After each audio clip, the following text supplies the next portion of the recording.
have to pretend, baby. I know it gets hard, but you have to keep going.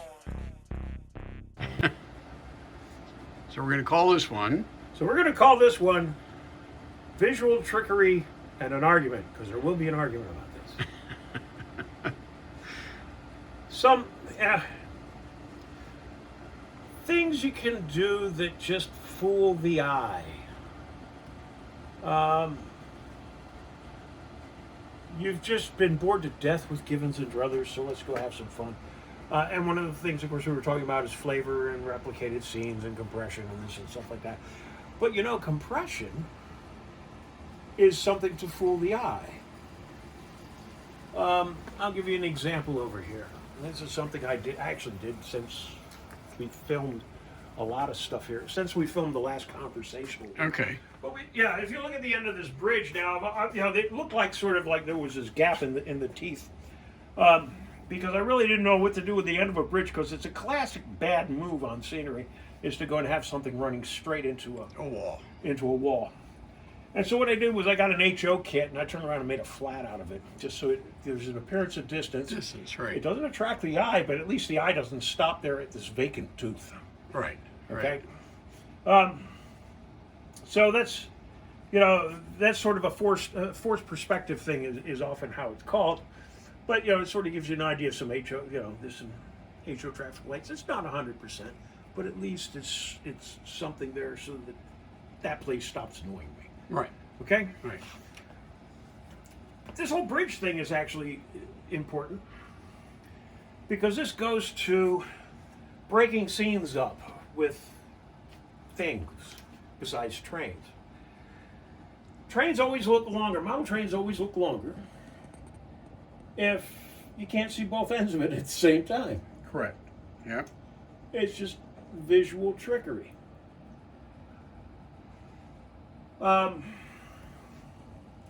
Height is always a good thing, especially in this scale. Because if people are looking around here and they move their eyes up and down, they have also done just the same things they've done if I turn around and physically put something in front. They've broken that view because they had to look up and down. One of the things you got to be careful about, though, with back scenes, I'm not 100% perfect at it, but as much as I could do it, is to make sure that the trains, as they're moving, don't cast a shadow on the two-dimensional thing that is the back scene. Yes. Yeah. And it's the devil to do. do. It's the devil to do, but it's worth doing as much as you can. Right. Or a tree, like this one here. This big tree here. If this lighting was a little bit forward, then all of a sudden you'd see the shadow creeping up, and then all of a sudden there's a shadow on the back scene, which is going to look dreadful. But so long as you can keep it forward enough without wasting space. Right. And it's amazing how much depth perception you get by placing a tree in front of your scene. It makes everything look farther way behind it. Sure. And a tree is just as good a scenic break as an actual two-dimensional scenic divider across. Right. A building in front of the track work. Yep. There was a lot of argument. As a matter of fact, one of the comments we got on one of the earlier videos. Okay, there was a lot of and I know this is something that you absolutely loathe, and that is the parallel tracks, parallel to the fascia. Yeah. This is actually one of those trade-offs things, really, rather than a hard and fast rule. You'll notice, I didn't really follow that thing about don't have parallel tracks. No, not at all. Yeah. Well, the reason is the efficiency of space. It is the most efficient use of the space and the depth. That's correct. Is that geometric cleanliness of actually running things parallel. Right. I'll try and do a few things. Like I'm going to turn around and put a little bit of a cosmetic curve in here. Or I'm going to put an access road in here that sort of flows in and out. Mm-hmm. And that helps. But no, I'm absolutely guilty of flouting the great SIG rule. But because this is not so much a visual tour de force, but an operational one, the efficiency of space becomes more important to me than the viewpoint of are my roads parallel to my tracks, and are my tracks parallel to the fascia and the Right, airways and stuff right. like that. I needed the efficiency. I decided to hell with the rule. Yeah, I mean, but you don't need to angle them very much. It just, this is my own personal opinion, but angling just a little bit seems to help to me. But It does. Yeah. Visually, visually it's inarguable. yeah, It's like that thing we were talking about the great argument about horizons. yeah, You know, yeah, horizons are at eye level. And, Right. full stop. That's it. That's it. You know. yeah, But there's an argument about it. And the reason for that argument is actually very legitimate.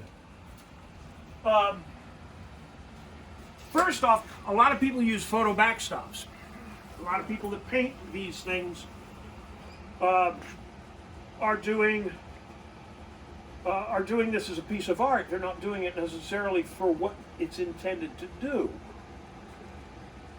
So they are composing by the classic rules of thirds when they take a panoramic photograph that they're going to use for a backdrop, which brings a sky level down to the upper third line, as a for instance in the photograph.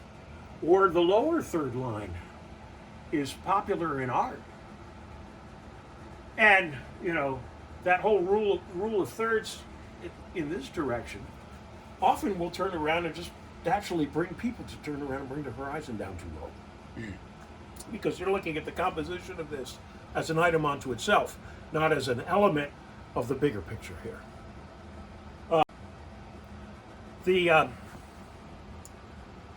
The one argument that's there is for people that are building a layout that's a photography platform. Because then what they want to do is they want to turn around and they want to have that horizon in the proper place for the photograph, not for the observer. right, Other than that, if that's your purpose, I'll give you that one. But other than that, I'm an adamant, somehow or another that horizon's got to be the right place where it just my eye is instantaneously drawn to blue that I have to look down at. Instantaneously. right, You know, right, I'd much rather have people's eyes drawn to the overall scene. Here I'm making a blend, not an individual thing, but at the same token I like to throw some things in there. yeah, So somebody will walk in and they're not actually doing the operating, but they look at this and say, oh, look at the cats that are on that building. And they actually look at this thing and they'll study it and try and figure out how the little beggars got there and stuff like that. Yeah. Jumping up the Coke machine and that sort of thing. Or, oh look, here's a trailer at a loading dock, but it's got its doors open. Yeah. And I don't know how many people have remarked on that particular trailer just because its doors are open. Because most people will just take a trailer back into the loading dock, the doors are still shut. It's impossible to open on a tractor trailer because they swing like that. Correct. Yeah. Those sorts of things. My colors are muted. I don't use a light gray ballast. In a lot of places, the non-running track ballasts is actually black in a lot of places here. But it's because this is something I don't want to attract your attention to. right, And,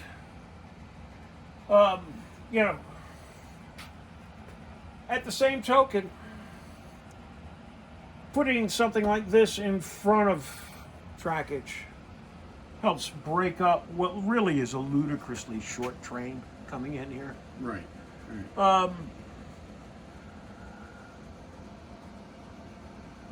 Are we ready to get to the argument yet, or shall we continue on for a little no. while? Let's continue on for a little while. Okay. Yeah, we'll save the argument for. Oh yeah, but this is going to be fun.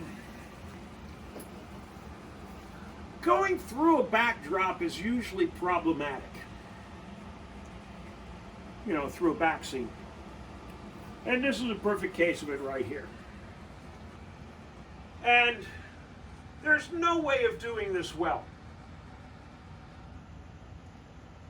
I've thrown that tunnel face up there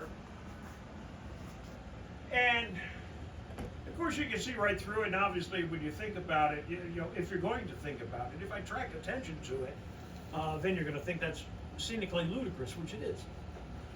But you'll notice, as much trickery as I have used, is to actually, instead of penetrating this where I'm seeing this face on, I'm penetrating it from the side. Right. Which is the whole reason for this whole bump out thing, is so that I can penetrate from the side. At least I'm taking it out of your flat on perspective. Right. Putting it on this edge to make it just a hell of a lot less noticeable. Right. Right. Buildings make great coverings for this sort of stuff. Over on the other side, for instance, there's building that stretches over top. Right. Actually, on both ends of that diagram over there, if you want to have a look.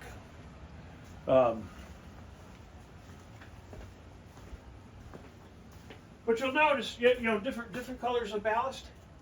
There's no real added effort. Maybe a couple places where some stuff is spilled. Yeah. Taking an airbrush, right, and just darkening in the center of the track. Right. It's just it's so simple to do, and it makes it look like I know what I'm doing, when all it was just, you know. Yeah. But if you notice here, for instance, I'll have buildings going across the trackage here, right? Because there's no avoiding the fact that I have to enter through some sort of a scene. Right. So actually something that's going to be a three-dimensional object coming through it, as opposed to a two-dimensional back scene, which is trying to be three-dimensional, looks better. You know, if you're going to have cars up next to the back scene, put a flat in here. And the only reason I would say put a flat in here is because it is natural to cast shadows on something like this with impunity, because it's a three-dimensional object. On this, though, it destroys the illusion. Correct. Same thing over here. I turned around and just blocked off most of the visual view just by putting that great big whacking tree there, just to Right. you know. And that really does effectively hide the. While still looking natural, yeah. Yeah, exactly. Yeah, like I said before, building height, you know, as soon as you make an observer's eyes go up and down as well. Make an observer look in 3 dimensions. If the observer's looking in 3 dimensions, things look bigger than if he's only looking in 2.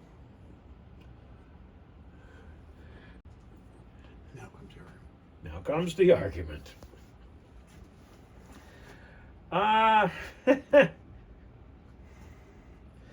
Let us discuss sound. We've gone through all this effort to visually blend things, break them up, hide things surreptitiously, sneakily. I'm lying to you here. Then you have sound in a small space, especially like in here, that if it's cranked up, it never shuts up, it never goes away. Yeah. Here's the problem. Because we are wired as predators, your brain will look at something and say, yes, I agree with this, until such time as your ears say, wait a minute, your eyes are lying to you. Your brain will believe your ears every time, because it just saves you from the camouflage tiger. And it's the same thing here. If sound comes in and doesn't complement the visual, sound destroys the illusion.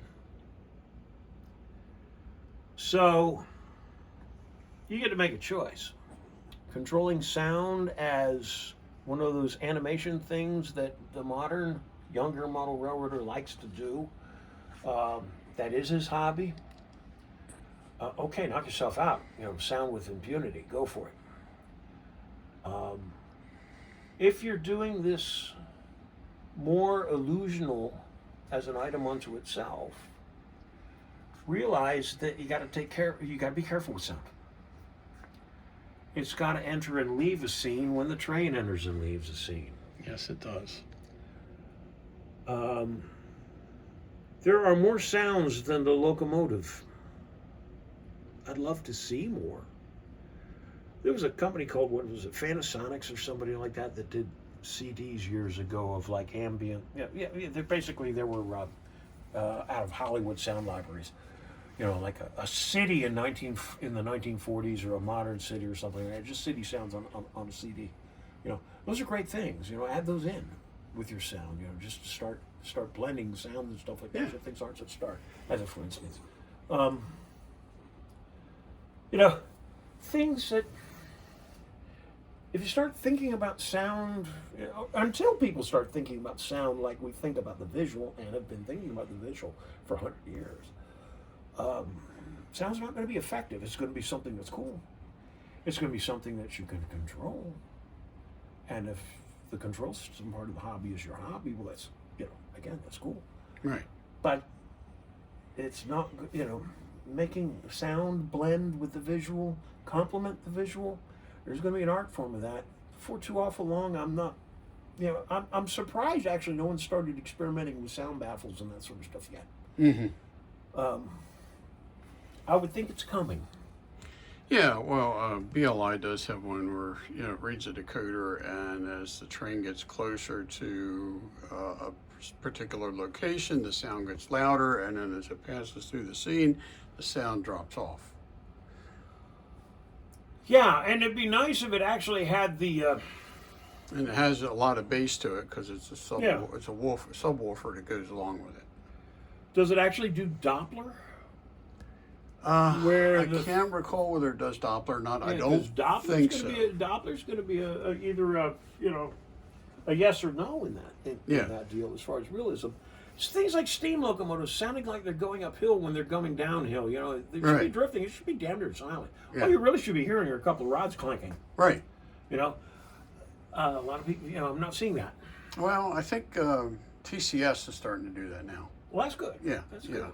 It's reading the back. It's reading okay. the back EMF, and it's not. It increases the sound as the draw on the motor, Yeah. and then the sound decreases as the. So it sounds like somebody's hooking the thing up when it's going uphill. Right. And They're giving throttle, and then they're using the brakes coming down, or whatever it may be. Right. how about diesels that the sound accelerates before the thing moves? Well, yeah, but that you can control with DCC generally. To do that, I used to have to do, and I haven't used DCC sound in years. I just have a thing about sound. And last time I did sound, the point of the technology was to where I actually used two decoders. One was a sound decoder, usually an HO sound decoder with a resistor across the motor leads. And I piggybacked that on top of a D408 or something like that, an O-scale locomotive. And so you could do separate curves. And that was how you could do that thing with a diesel locomotive. About you shut the throttle off, the sound goes off while the locomotive doesn't visually change speed for a while yet. Right. You know. Right. And vice versa. Yeah. You know, and that's how I had experimented with that. But sound. You know, the whole thing about sound is not meant to be like sound is bad, but sound needs work. Oh, And how we use it yes needs work. I mean, how we think about it. And the manufacturers have the sound way up too high for most people's basements layouts. And technically, you're miles away from this train. You shouldn't be hearing it coming at you from, you know, it shouldn't sound as loud when it's far away from you. Exactly. Yeah. So I usually turn my down. when it goes, I want to hear the insects and the birds and the kids playing. Yeah. I turn mine down to about 30%, but even at that, it's still too loud. Yeah. You know. Sound, sooner or later, people are going to realize this. Sound is scenery. Right. And your best use of it, quite probably, is to think of it as scenery. And think of it in the same terms of blending it with all the other elements of scenery that you have. Right. It's adding to the illusion. So, not as much of an argument as I thought it was going to be. But for the moment here, sound doesn't work for me because the space is actually too small for it to work effectively. Right. And the effectiveness of it and the reliability of it, so far, I'm actually better off. Oh, look at that cobweb off on that hook. Oh, dearie me. Let's get rid of that. That's hideous. It was carrying the cobweb. Huh? It was lifting the cobweb. That was a heavy cobweb. Oh, that was a tagline. That was what the hell that was. Okay, there you go. Yeah. Yeah, so you could steer the load onto the. Yeah, exactly. Yeah. No, that was pure laziness. What the hell that was.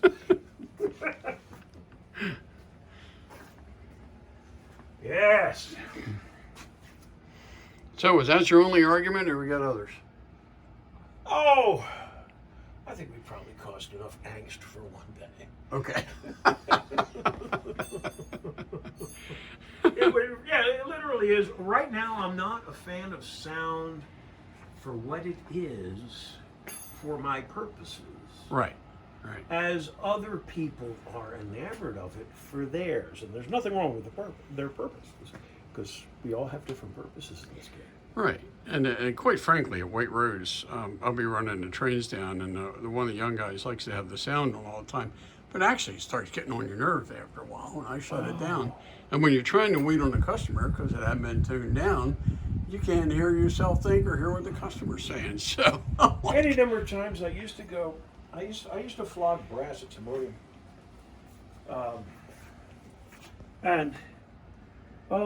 Sometimes I get a table next to somebody who was selling videos.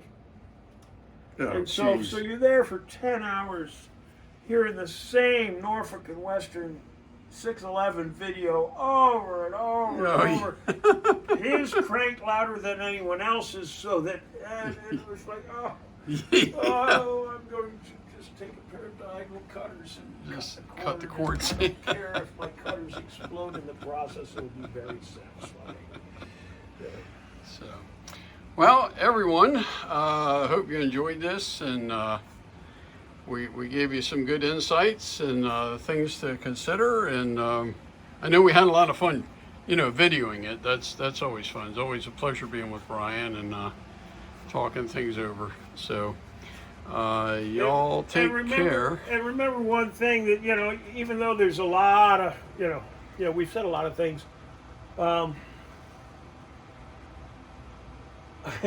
Unlike so many sources of information in this is just meant to get you to think.